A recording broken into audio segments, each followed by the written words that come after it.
Entrez.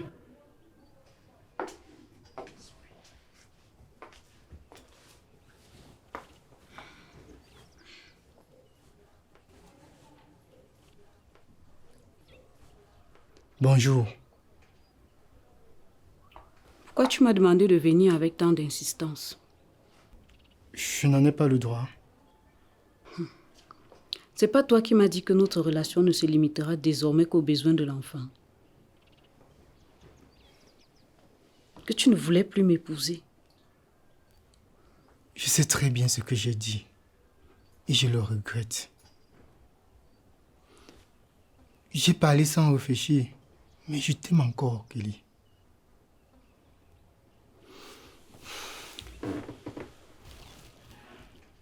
Je n'aime que toi. À quoi tu joues? Tu penses pouvoir manipuler les sentiments des gens comme bon te semble? Je ne joue pas, Kelly. Je suis tellement désolé, mon amour. Je t'aime. J'ai besoin juste que tu me pardonnes, s'il te plaît. Sinon, comment vais-je pouvoir me tenir devant ton père pour demander ta main?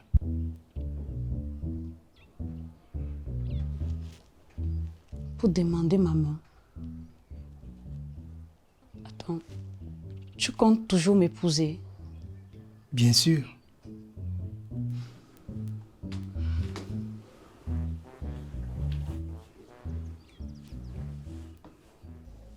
Écoute, rien, je dis bien rien ne changera nos projets. Nous allons nous marier et fonder notre famille. Alors, pardonne-moi s'il te plaît. Je t'aime.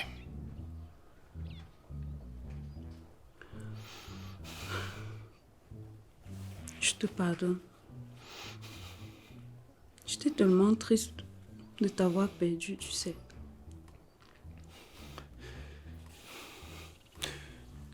Tu m'as tellement manqué.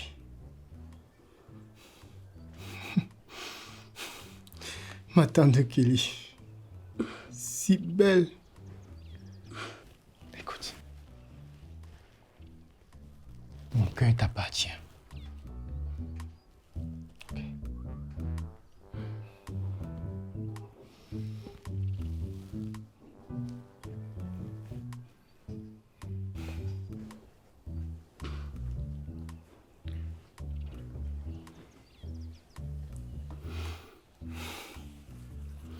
S'il te plaît, mon amour, ne me rejette pas.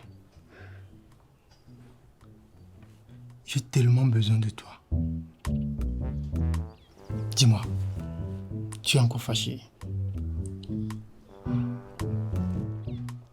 Non, je suis plus fâchée. Alors, prouve-moi que tu m'as pardonné.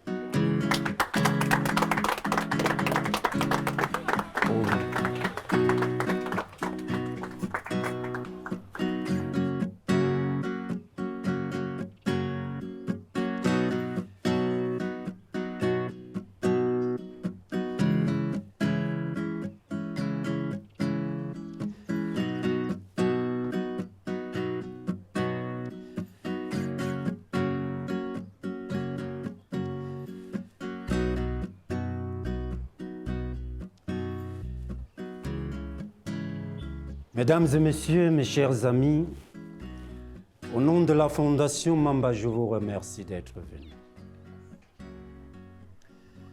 La mission première de la Fondation a toujours été de soutenir les faibles et de nourrir les démunis.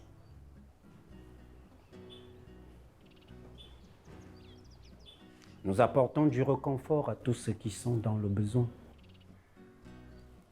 Nous apportons également notre soutien à la jeunesse qui est en quête de l'autonomisation et de la stabilité. Alors c'est la mission première même de notre action aujourd'hui.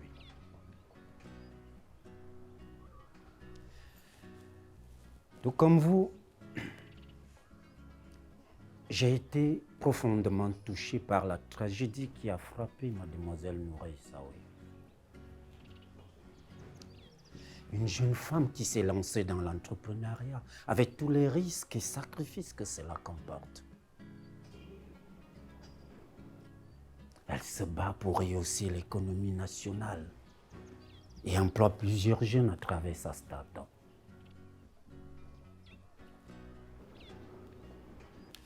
C'est la raison pour laquelle la fondation Mamba que je représente ne pouvait pas rester les bras croisés en voyant partir en fumée cette jeune entreprise qui nourrit plusieurs familles.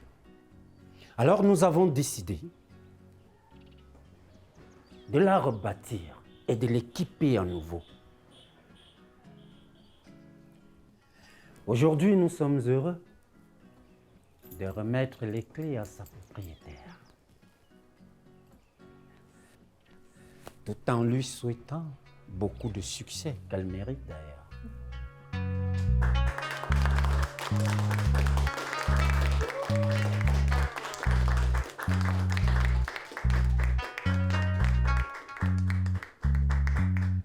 Chers collaborateurs, chers amis, aujourd'hui est un jour spécial. La vérité a triomphé et notre entreprise a été disculpée de tout sabotage dont elle était victime. Je suis heureux. Lèvons nos verres pour la résurrection du Gimbra et des saveurs divines qui a été enterré vivant pendant quelques semaines.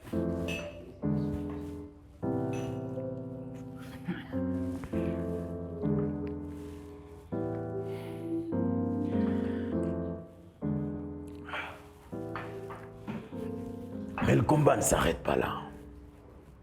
Bien que la vérité soit connue, notre image a été ternie par ces révélations mensongères. Nous devons redoubler d'efforts pour redorer notre blason.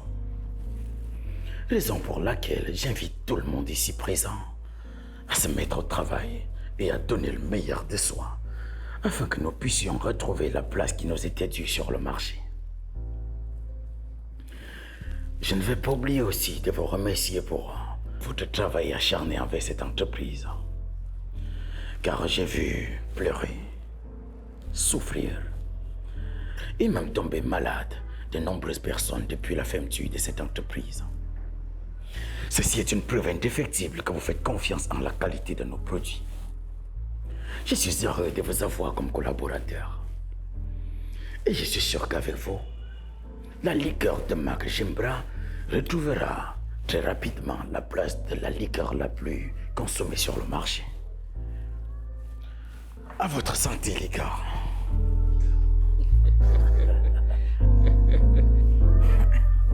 À la résurrection de Gimbra. À la résurrection de Gimbra. Ouais, Gimbra. Santé. Vive Gimbra. Vive Gimbra.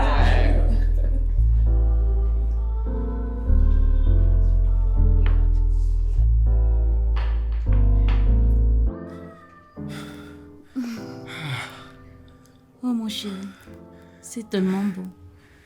Toi seul sais me combler. Ah oui.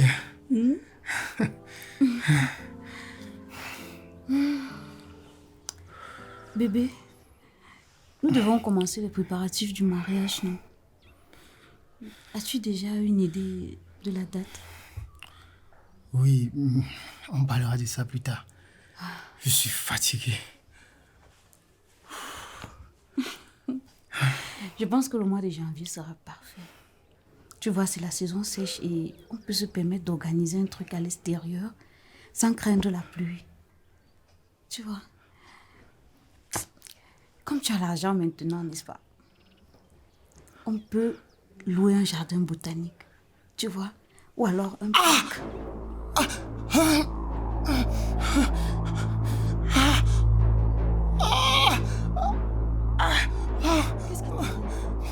Mon ventre.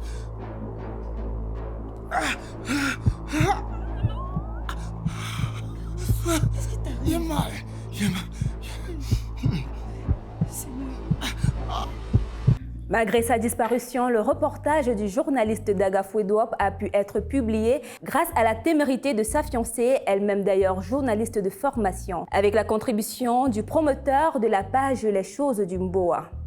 Mesdames et messieurs, aujourd'hui, je suis accompagnée par 2 collègues et par Monsieur Ebois Francis, expert en communication. Bonjour, chers panélistes. Bonjour, chers téléspectateurs. Bonjour. Bonjour à tous. Bonjour et merci pour l'invitation. Alors, je voudrais, chers collègues, qu'on parle de ce fameux reportage du journaliste Daga Fouedouap. Un reportage qui continue quand même de faire couler beaucoup d'encre et de susciter l'indignation auprès des populations. Qu'avez-vous à dire par rapport à ce reportage, s'il vous plaît? Ce reportage est fiable et mérite d'être considéré avec beaucoup plus d'attention. Le journaliste Daga Fouedouap est quand même connu pour le sérieux avec lequel il mène ses investigations. Son reportage a bel et bien respecté les canons du métier. Et d'ailleurs, il a eu recours à un grand laboratoire qui a analysé tous les échantillons de cette liqueur Gimbra. Mais la contre-expertise réalisée par d'autres laborantins sous la houlette du ministère de la Santé met en doute le reportage de Daga Fouedouap. Pourquoi devrait-on accorder plus de crédit à cette contre-expertise qu'au reportage du journaliste Daga Fouedouap? Nous connaissons tous la notoriété du laborantin qui est intervenu dans ce reportage. Parce que la contre-expertise a été faite par 3 sommités dans le milieu pharmaceutique. Excusez-moi, j'ai pris la parole sans qu'on me donne. Allez-y, monsieur Ebois. Merci. Je suis désolé. Il ne faudrait pas que les journalistes suivent aveuglément leurs collègues. Le journaliste Daga Fouedouap a commis l'erreur de réaliser un reportage aussi délicat en se basant uniquement sur le résultat d'un seul laboratoire. Je ne dis pas que le laborantin qui l'a fait est incompétent. Non, l'erreur est humaine.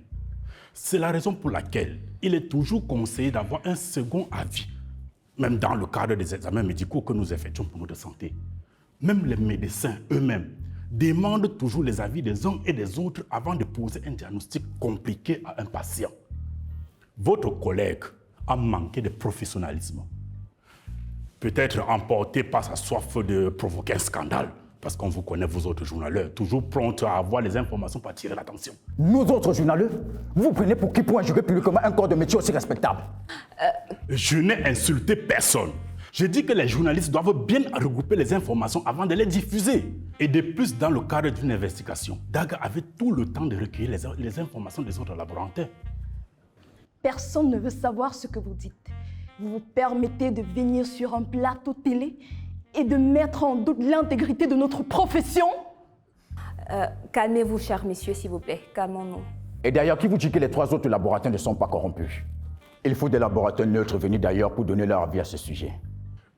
Monsieur, soyons un peu sérieux.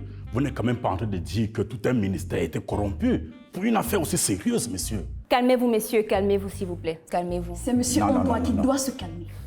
Chers panélistes, c'est moi qui donne la parole sur ce plateau. Alors, je vais bien vouloir vous demander de vous calmer pour que nous puissions continuer ce débat, s'il vous plaît. Non, il ne peut pas venir sur ce plateau et nous injurer. Calmez-vous. Je ne suis pas d'accord, monsieur. Calmez-vous, s'il vous plaît. Je ne suis pas d'accord. Calmez-vous, s'il vous plaît. Non, monsieur, Non. calmez-vous, s'il vous plaît. Tu vas bien? Pas vraiment. J'essaye de joindre grand-père en vain, mais il ne prend pas mes appels. Et pourquoi? Tu as un souci?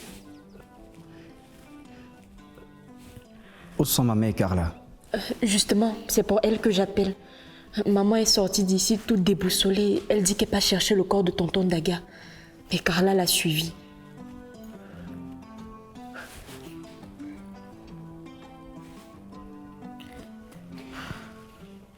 Je pense comme elle, tu sais. Je suis persuadé que Daga a été tué. Ce n'est pas une certitude, Roussel. Et tant qu'on n'a pas de corps, je préfère croire qu'il y a une possibilité de le retrouver en vie. Maman est juste déboussolée, c'est tout.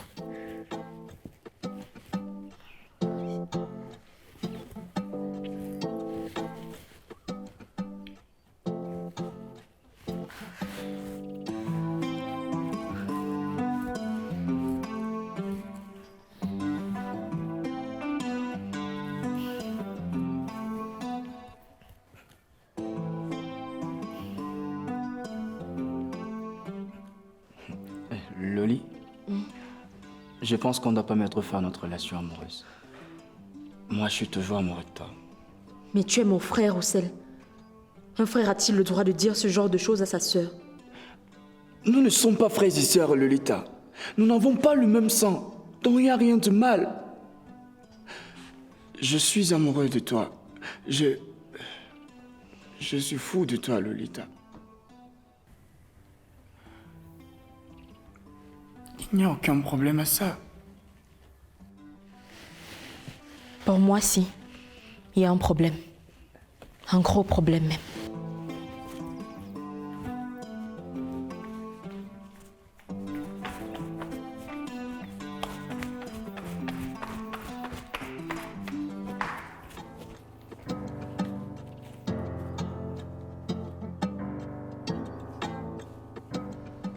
Nous avons perdu l'un des nôtres. Nous nous retrouvons en train de vivre cachés comme des souris à cause de ce journaliste de malheur. Moi, j'en ai marre. S'il était déjà mort, nous aurions eu le droit de rentrer chez nous. Je suis vraiment épuisé. Je ne me souviens pas la dernière fois que j'ai eu un bon sommeil. Mais tuons-le. Nous n'allons pas éternellement vivre en brousse à cause de cet idiot. Non, nous ne pouvons pas le tuer. Nous n'en avons pas reçu l'ordre. Nous n'avons qu'à dire qu'il a essayé de s'échapper et on n'a pas eu le choix. Non. Tant qu'on n'a pas l'autorisation, on ne peut pas agir. Si tu as peur, moi je peux le faire. J'ai dit non. On ne peut pas agir sans l'ordre du chef, du grand boss.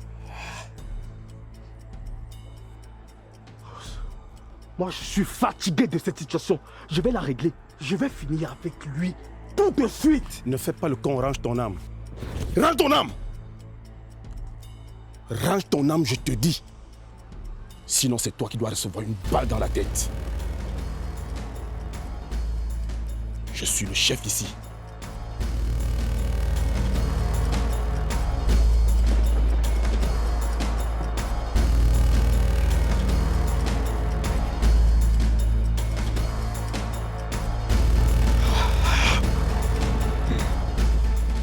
Viens. Christian, donne la bénédicité, s'il te plaît. D'accord. Au nom du Père, Du Fils et du Saint-Esprit. Seigneur, vous bénissez ce repas et les mains qui l'ont concocté. Bon appétit à tous. Merci. Merci.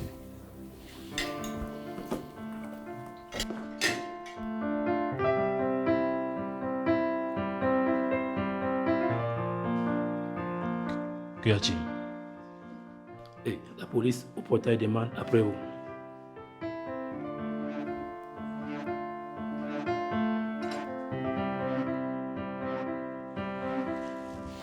Fais-les entrer.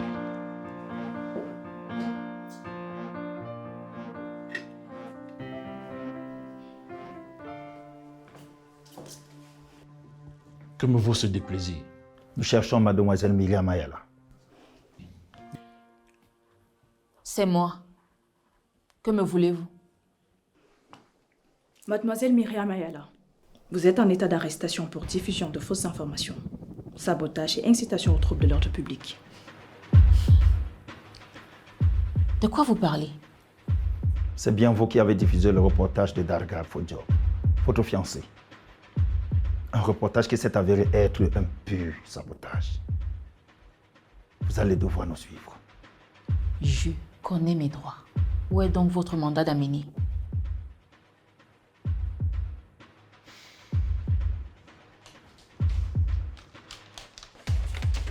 Ceci est le mandat d'amener.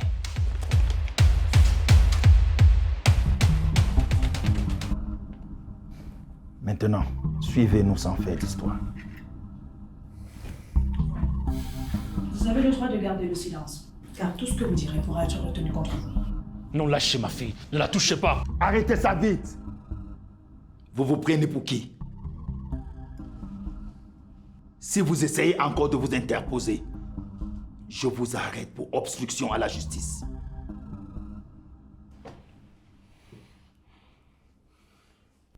On l'embarque. Très bien. Hé! Vous n'avez pas besoin de me brutaliser. Je vous suis. Levez-vous.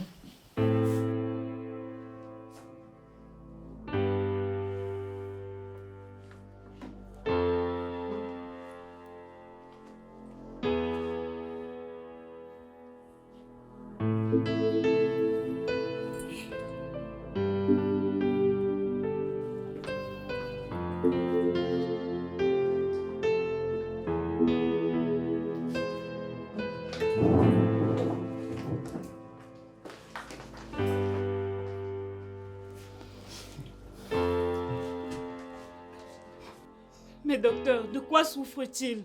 Madame, nous avons administré une batterie d'examens à votre compagnon qui ne révèle rien du tout. Rien? C'est pas possible. Nous n'avons aucun indice quant à la pathologie à l'origine de ces douleurs. Non, il doit avoir une explication à ça. Vous voyez à quel point il souffre.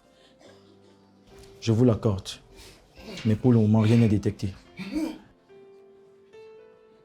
Si c'est le cas, quel est donc le médicament que vous lui avez administré si vous ne connaissez même pas de quoi il souffre? Ce sont des antidouleurs. C'est tout ce que nous pouvons faire pour le moment. Le soulager. Du calme. Mais pour le moment, nous allons le garder sous observation.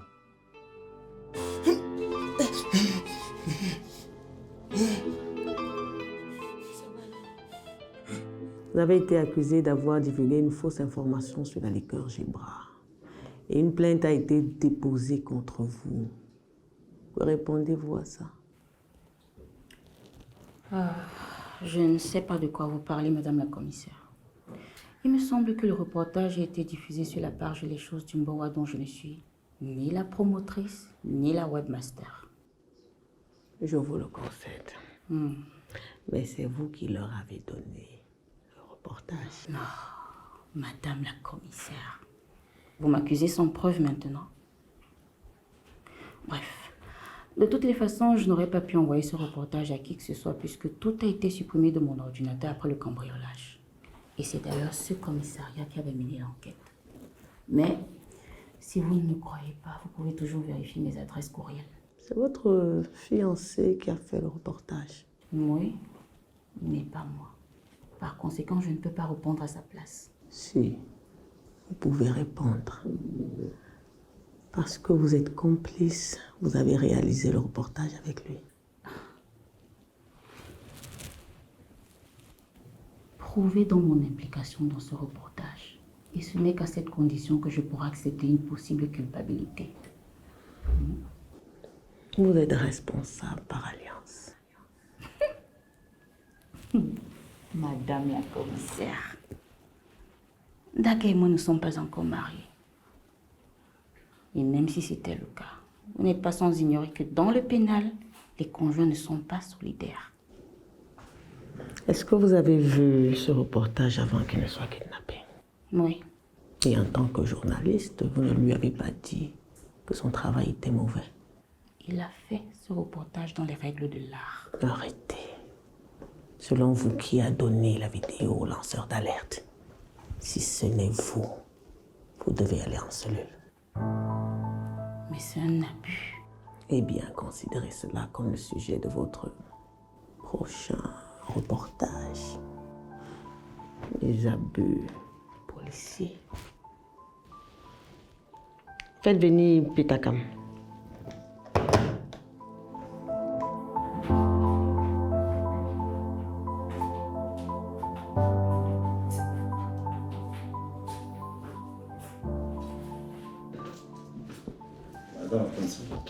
Au repos. Amenez-moi cette histoire au Niouf.